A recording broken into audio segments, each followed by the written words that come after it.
Nos impressions par rapport à cette fête, c'est d'abord qu'on ait une meilleure fête par rapport aux éditions passées. C'est pour cela qu'on a tenu encore à organiser le CDD pour que l'administration puisse aider le comité, puisse accompagner le comité dans une meilleure organisation de cette fête.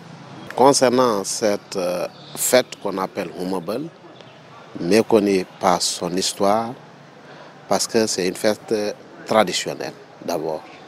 C'est pour cela qu'elle est méconnue.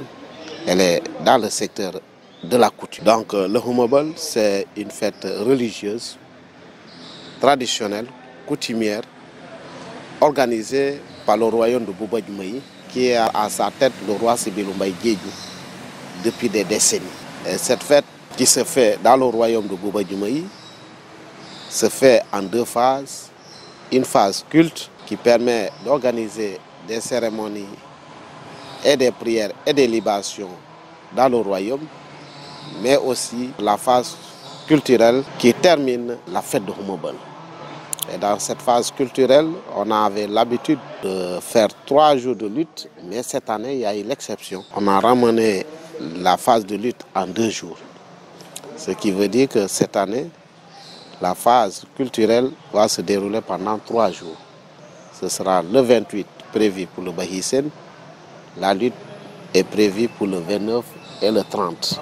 La danse de Ekonkon est prévue pour le 28 le matin sur l'étendue du royaume. À 17 h, il y aura le Bahisen. Le lendemain, le 29, au programme, nous avons la randonnée.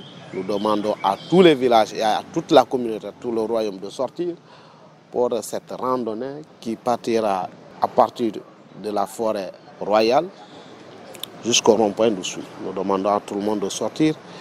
Le soir, il y aura la lutte, comme prévu. Après la lutte, il y aura la danse des Ekonkon, des villages. Après la danse des Ekonkon, il y aura le concert. Le lendemain, le 30, il y aura l'animation dans le village, un peu partout, pour l'accueil des autorités. Après l'accueil des autorités, il y aura également la danse des Ekonkon, suivie de la lutte. Encore Ekonkon, après tout juste la lutte, et on termine par le concert. Nous attendons des autorités à ce que les engagements qui ont été pris puissent être au rendez-vous le jour J, pour qu'ils puissent accompagner le comité en logistique, comme on l'a tantôt souhaité, en matériel, mais en ressources humaines aussi. Nous lançons appel à cette population à une grande mobilisation. Mais aussi, nous appelons à cette population à plus de responsabilité dans la circulation.